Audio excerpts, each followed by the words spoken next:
নমস্কাৰ আপোনালোক সকলোকে পুনৰবাৰ মোৰ ইউটিউব চেনেল তথা ফেচবুক পেজ পংকজ শ্ৰীমকালা আন্তৰিকতাৰে স্বাগতম জনাই লৈ আনিছোঁ এই মুহূৰ্তত এটা বিশেষ ভাল লগা খবৰ। তো এই বিশেষ ভাল লগা খবৰটিৰ সবিশেষ তথ্য জানিবলৈ চাই থাকক সম্পূৰ্ণ ভিডিঅ'টো। এই যি দৃশ্যাংশ আপোনালোকে দেখি আছে এয়া হৈছে গোৱালপাৰা জিলাৰ ৰংজুলি আৰক্ষী থানাৰ অন্তৰ্গত হাৰাপাৰাৰ ৰাজহুৱা যি খেলপথাৰ, এই ৰাজহুৱা খেলপথাৰৰ দৃশ্যাংশ। আৰু এই হাৰাপাৰাস্থিত ৰাজহুৱা খেলপথাৰতে অনুষ্ঠিত হ'বলৈ গৈ আছে নিখিল বড়ো ছাত্ৰ সন্থাৰ গোৱালপাৰা জিলা সমিতিৰ ৩৭ সংখ্যক বাৰ্ষিক অধিৱেশন আৰু ইয়াৰ লগে লগে গোৱালপাৰা জিলা বড়ো সাহিত্য সভাৰ ৪৯ সংখ্যক বাৰ্ষিক যি অধিৱেশন এয়া চলিত মাহতে অনুষ্ঠিত হ'বলৈ গৈ আছে। আৰু এই অনুষ্ঠানটি পুনৰবাৰ জনাই দিছোঁ আপোনালোকক, চলিত মাহতে গোৱালপাৰা জিলাৰ ৰংজুলি আৰক্ষী থানাৰ অন্তৰ্গত হাৰাপাৰাস্থিত যি ৰাজহুৱা খেলপথাৰ আছে, এই ৰাজহুৱা খেলপথাৰতে দুদিনীয়া বৰ্ণাঢ্য কাৰ্যসূচীৰে অনুষ্ঠিত হ'বলৈ গৈ আছে নিখিল বড়ো ছাত্ৰ সন্থাৰ গোৱালপাৰা জিলা সমিতিৰ ৩৭ সংখ্যক আৰু গোৱালপাৰা জিলা বড়ো সাহিত্য সভাৰ ৪৯ সংখ্যক বাৰ্ষিক অধিৱেশন। আৰু এই বাৰ্ষিক অধিৱেশনখনি যাতে সুচাৰুৰূপে অনুষ্ঠিত হৈ যায় তাৰ বাবে তেওঁলোকে যি লাইখুঁটা স্থাপনৰ কাৰ্যসূচী, এই লাইখুঁটা স্থাপনৰ কাৰ্যসূচী যোৱাকালি এনেদৰে উলহ মালহেৰে পালন কৰাটো পৰিলক্ষিত হ'ল। স্ক্ৰীণৰ দৃশ্যাংশসমূহ দেখি আছে আপোনালোকে। আৰু এই লাইখুঁটা স্থাপনৰ যি কাৰ্যসূচী সেয়া যুটীয়াভাৱে ৰূপায়ণ কৰে গোৱালপাৰা জিলা বড়ো ছাত্ৰ সন্থাৰ সভাপতি নিপন খাকলাৰী আৰু গোৱালপাৰা জিলা বড়ো সাহিত্য সভাৰ সভাপতি ৰমাকান্ত খাকলাৰীয়ে। আৰু মাংগলিক ৰীতি নীতিৰে আপোনালোকে স্ক্ৰীণত দেখি আছে এনেদৰে মাংগলিক ৰীতি নীতিৰে যি লাইখুঁটা স্থাপনৰ যি কাৰ্যসূচী, সেই কাৰ্যসূচী এনেদৰে সুন্দৰভাৱে অনুষ্ঠিত কৰা হ'ল যোৱাকালি। আৰু অহা ২৭ আৰু ২৮ ডিচেম্বৰত দুদিনীয়া বৰ্ণাঢ্য কাৰ্যসূচীৰে অনুষ্ঠিত কৰা হ'ব গোৱালপাৰা জিলা বড়ো ছাত্ৰ সন্থাৰ ৩৭ সংখ্যক আৰু গোৱালপাৰা জিলা বড়ো সাহিত্য সভাৰ ৩৯ সংখ্যক যি বাৰ্ষিক অধিৱেশন, এই বাৰ্ষিক অধিৱেশনখনি এনেদৰে যুটীয়াভাৱে অনুষ্ঠিত কৰা হ'ব। তো এই যি ২৭ আৰু ২৮ ডিচেম্বৰত দুয়োটা সংগঠনৰ এই যি বাৰ্ষিক অধিৱেশনখনি অনুষ্ঠিত হ'বলৈ গৈ আছে, সেই কাৰ্যসূচীত সকলো ৰাইজৰ সহায় সহযোগিতা তথা উপস্থিতি আন্তৰিকতাৰে কামনা কৰিছে সংগঠন দুটাই। তেওঁলোকৰ মন্তব্য আছে, সেই মন্তব্য আপোনালোকক শুনাম, কিন্তু তাৰ পূৰ্বে লাইখুঁটা স্থাপনৰ যি কাৰ্যসূচী, সেই কাৰ্যসূচী দৃশ্যাংশসমূহ আপোনালোকক দেখুৱাই লৈছোঁ। এই যি কাৰ্যসূচী ৰূপায়ণ কৰা হ'ল, ইয়াত গোৱালপাৰা জিলা বড়ো ছাত্ৰ সন্থাৰ সভাপতি সম্পাদক প্ৰমুখ্যে বিষয়ববীয়াসকল উপস্থিত থাকে। ইয়াৰ লগে লগে গোৱালপাৰা জিলা বড়ো সাহিত্য সভাৰ সভাপতি সম্পাদক প্ৰমুখ্যে যিসকল বিষয়ববীয়া তেওঁলোকে এই কাৰ্যসূচীত উপস্থিত থকাটো পৰিলক্ষিত হয়। অন্যহাতে আন কেইবাটাও তেওঁলোকৰ বড়ো জনগোষ্ঠীয় যি সংগঠন, এই সংগঠনৰ বিষয়ববীয়াসকলেও উপস্থিত থাকে। আৰু তেওঁলোকৰ উপস্থিতিতে এনেদৰে এই যি লাইখুঁটা স্থাপনৰ কাৰ্যসূচী, এই লাইখুঁটা স্থাপনৰ কাৰ্যসূচী সুন্দৰভাৱে ৰূপায়ণ কৰা হয়।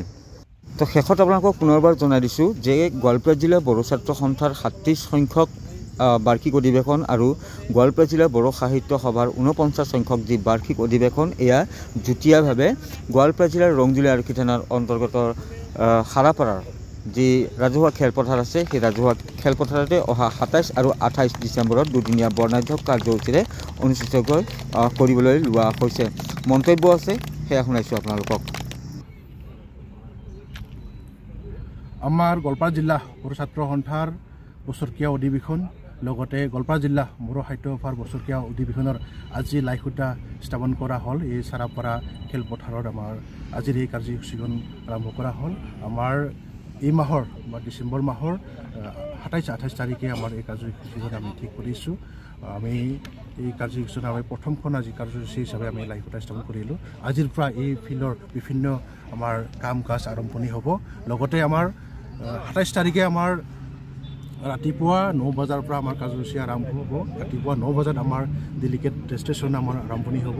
তাৰপিছত আমাৰ বিভিন্ন আমাৰ মেইন গেট, পেণ্ডেল, ষ্টেজ ইনগ্ৰেশ্যন কৰা হ'ব।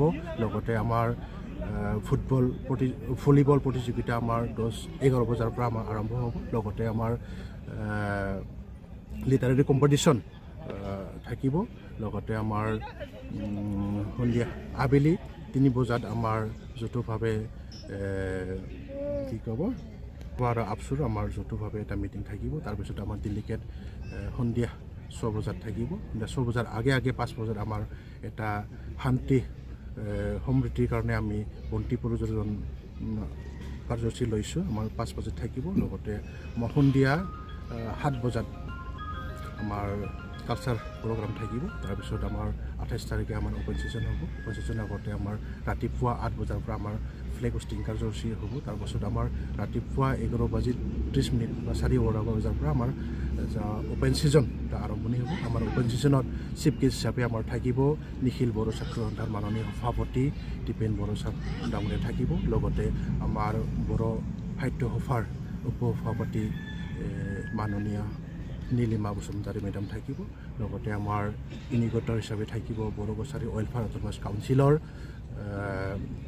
ডেপুটি CEM থাকিব ৰমি পি নাৰ্জাৰী ছাৰ ডাঙৰীয়া থাকিব লগতে আমাৰ এপইণ্টেড স্পেচিয়েল গেষ্ট হিচাপে থাকিব আমাৰ আসাম বিধানসভাৰ মাননীয় স্পীকাৰ মাননীয় বিশ্বজিৎ ডিমাৰী ছাৰ থাকিব লগতে আমাৰ স্পেচিয়েল গেষ্ট হিচাপে আমাৰ থাকিব ৰিনাউন আৰ্টিষ্ট মেণ্টলা ব্ৰহ্ম থাকিব লগতে আমাৰ বহুতো আমাৰ ইনভাইটেড গেষ্ট হিচাপে আমাৰ থাকিব আৰু লগতে আমাৰ অঞ্চলৰ আমাৰ ডিষ্ট্ৰিক্টৰ বিভিন্ন দল সংগঠনৰ বিষয়সকলক আমি ইয়াতে ইনভাইট কৰিছোঁ তেওঁলোকে থাকিব আমাৰ সেই দুদিনীয়া কাৰ্যসূচী এইখিনি আৰু সন্ধিয়া আমাৰ